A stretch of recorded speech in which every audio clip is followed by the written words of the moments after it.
shaking there.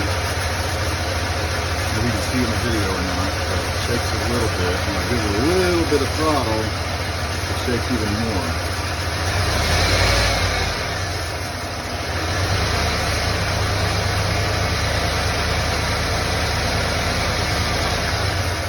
So I checked all the plugs and everything like that, and getting spark everywhere. So I'm thinking it might be one of the injectors not firing,